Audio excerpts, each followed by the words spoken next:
L'invité de la rédaction ce matin est Paul Conge. Paul Conge, merci et bienvenue sur Radio J. Merci, bonjour. Vous êtes reporter au magazine Marianne, spécialiste police-justice. Vous êtes aussi l'auteur d'une passionnante enquête, Les Grands Remplacés, enquête sur une fracture française parue aux éditions Arc, que vous étiez venu présenter il y a déjà plusieurs mois à ce même micro. Nous allons évoquer un tout autre sujet ce matin, celui d'une guerre meurtrière que se livrent des bandes rivales aux portes de Paris.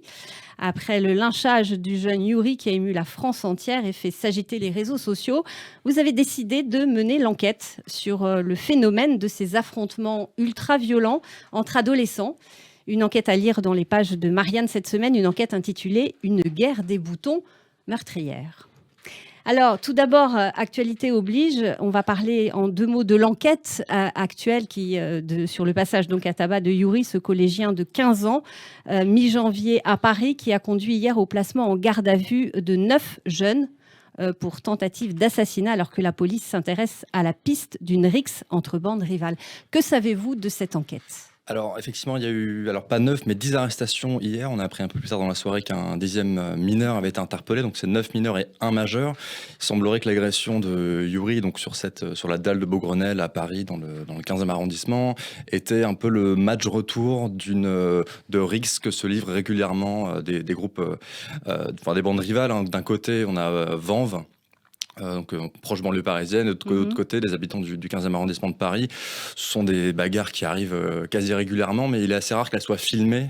Et là, c'est vrai que la vidéosurveillance a permis de diligenter l'enquête peut-être un peu plus rapidement.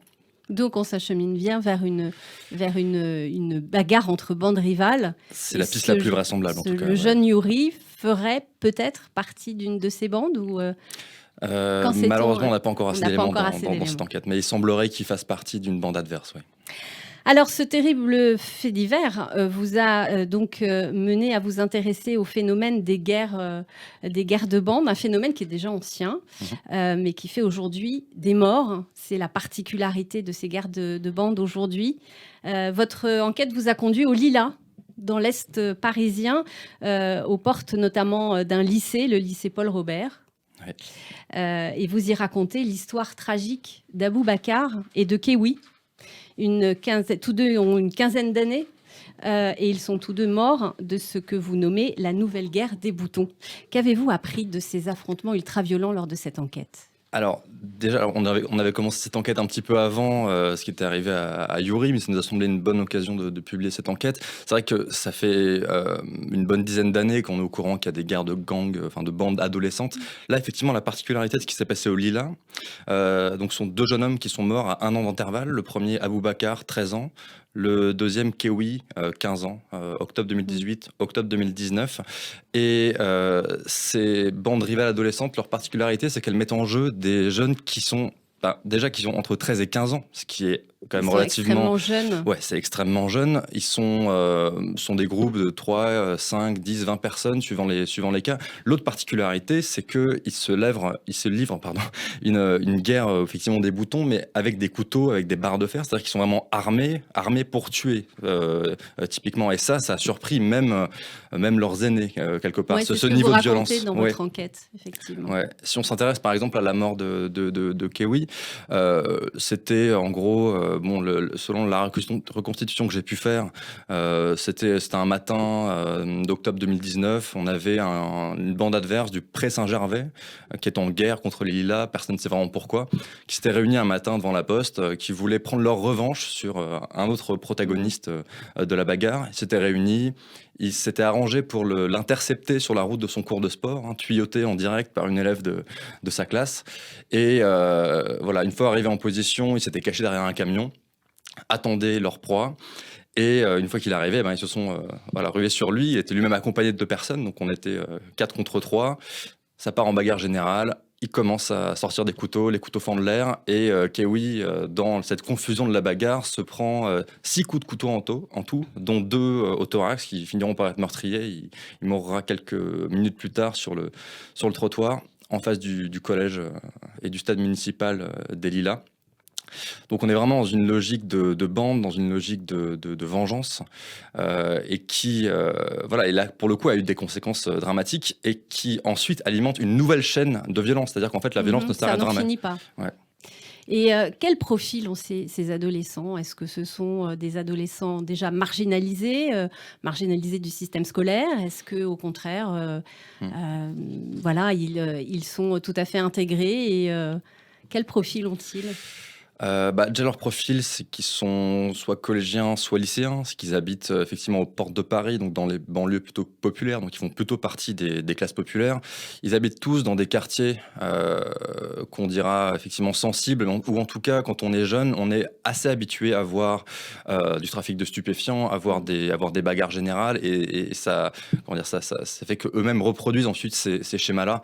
Donc, ce sont quand même des familles pauvres, hein, et on est dans le cas de l'auteur des coups mortels sur Kewi, c'est un lycéen qui venait de rentrer en seconde, en seconde technique, et qui était un élève très peu assidu, qui se rendait très très peu en cours. Et s'il se rendait très peu en cours, c'est aussi parce qu'il avait comment dire, ces fréquentations à côté du lycée, qui faisait que finalement ça ne l'intéressait pas beaucoup. Alors, le ministre de l'Intérieur, Gérald Darmanin, suite à ce fait divers, est revenu sur le lynchage, donc qui a choqué la France entière, tout en renvoyant une part de responsabilité sur les parents de façon générale. Bien sûr, c'est un sujet de police, de justice, mais aussi éducatif. Il y a la responsabilité des parents. La République ne peut pas toujours faire le travail que doivent faire les parents, a précisé le ministre de l'Intérieur. Est-ce que vous pensez, vous aussi, d'après ce que vous avez pu constater sur le terrain, que la déficience des parents est une partie du problème ? Je pense que c'est effectivement une donnée assez essentielle du problème. Dans plusieurs des adolescents sur lesquels j'ai enquêté, je me suis rendu compte qu'il y avait assez peu d'encadrement familial. L'auteur des coups de couteau contre Kewi, par exemple, son père était parti depuis très longtemps, sa mère se sentait assez impuissante face aux fréquentations, notamment nocturnes, de son fils. Oui, effectivement, ils sont quand même beaucoup un petit peu peut-être un petit peu en roue libre. Ils ont peut-être plus de laxisme dans leur éducation. C'est une partie du problème. Elle est importante. Mais il y a énormément de personnes qui ont des problèmes avec leurs parents, qui ne deviennent pas forcément non plus des adolescents violents, qui s'intègrent à des bagarres régulièrement. Là, vraiment, ce qui se passe, c'est, je pense, une socialisation dans un quartier où on est éduqué à penser que finalement notre territoire, on doit le défendre, qu'il n'est pas toléré que des personnes de la commune voisine se rendent dans notre commune. Et donc toute immixtion de la partie adverse doit faire l'objet de représailles, quelque part. Et ça se joue vraiment à rien. Enfin, si on s'interroge sur les causes de cette violence, elles paraissent presque incompréhensibles. On ne sait pas très bien pourquoi ces bandes se bagarrent entre elles. Et ça, vraiment, quand j'en parle à des jeunes du quartier qui eux-mêmes qui sont plus âgés maintenant, qui ont connu ça dans leur jeunesse, ils disaient c'est des guerres de regards, c'est des embrouilles pour 3 fois rien. Ouais, c'est parce qu'on imite les grands frères qui eux-mêmes se battent pour des contrôles de points de deal, par exemple. Mais effectivement, là, peut-être la nouveauté, je ne sais pas si c'est une grande nouveauté, mais en tout cas, la grande particularité, c'est qu'ils sortent des armes qui peuvent tuer.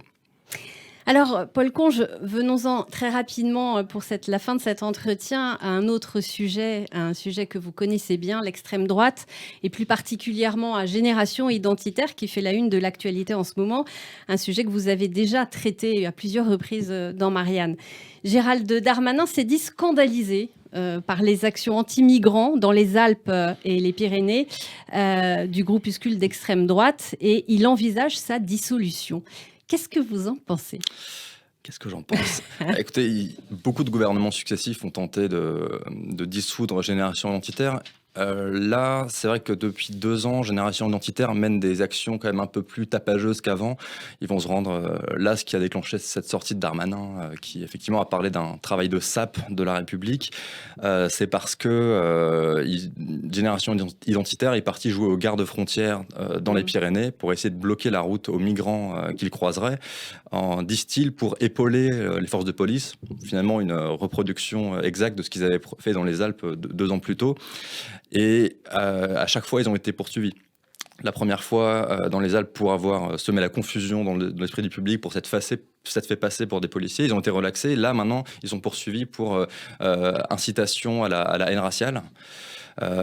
Donc voilà, effectivement, c'est la légalité de ces actions qui pose problème. Peut-être que cette fois-ci, le ministère sera à même de avoir des bases matérielles pour prononcer cette dissolution. Moi, est-ce que je la souhaite ou pas? Très franchement, c'est même pas mon sujet. Paul Conge, merci beaucoup d'avoir été notre invité ce matin. Je Merci. renvoie à la lecture de votre enquête, à lire dans Marianne, Une guerre des boutons meurtrière. Très belle journée à vous. Bonne journée.